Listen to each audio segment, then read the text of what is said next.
in my entrepreneurial journey, there's been one go-to person who has really just made the process of becoming an entrepreneur a lot more clear. Starting a business is not easy, especially for someone who's never done it before. And Carissa is a pro. She's been an entrepreneur since that's like the first thing I've known you as, like since we graduated high school pretty much. Yeah, almost. You like always had clients or like side gigs going on. Yeah.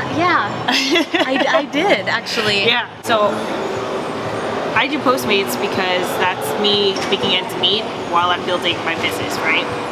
I've got some income that's hanging out in the account now, which I'm excited about, but I haven't touched it and it's starting to get a little tight, and so I think I need to pay myself pretty quickly here. Right. So how do I do that properly? Do I just take it out? Yes. Well, it depends on what kind of business you are, and I know we had this conversation before. If you have a sole proprietorship, you can just write yourself a check. That's it. But what you need to do at the end of the year for the tax stuff is just like Postmates would do. If you write yourself more than $600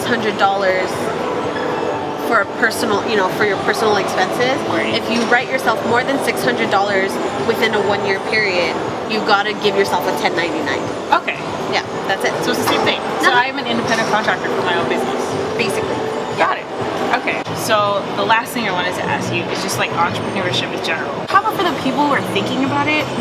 What advice would you give to them? Like if they're still on the fence, like, oh, I don't know if I should start my own thing. I'm scared.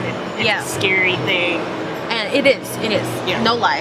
It is a scary thing. But I guess a couple things. Like the first thing that I always want to say is go for it. Why not?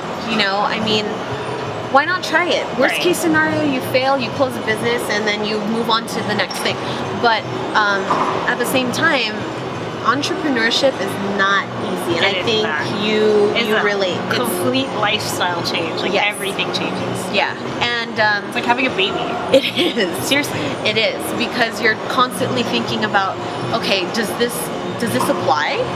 Like, can I use this for my small business? How can I help it grow? Yeah, like when you're walking around and then you start like looking around, you're like, oh, ideas. That is a great idea. I should totally do that for my thing. Crazy. You just start thinking about work all the time. The second thing that I always tell people is it's not easy.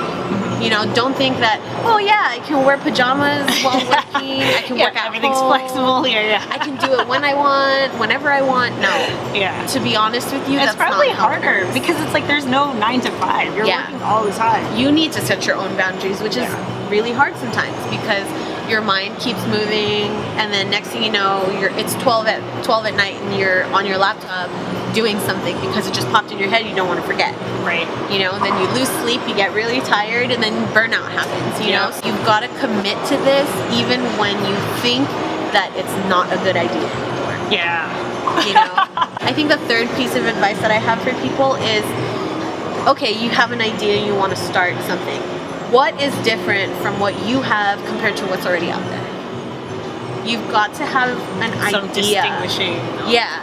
You've got to have an idea that will kind of change even your small little world. If it's not the whole world that you're going to change, your business still has to impact someone in a way that they feel like this is something I'm willing to pay for. Right?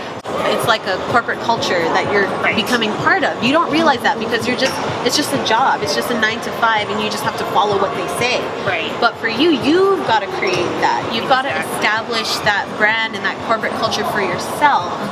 And then have people really believe in what you have to say.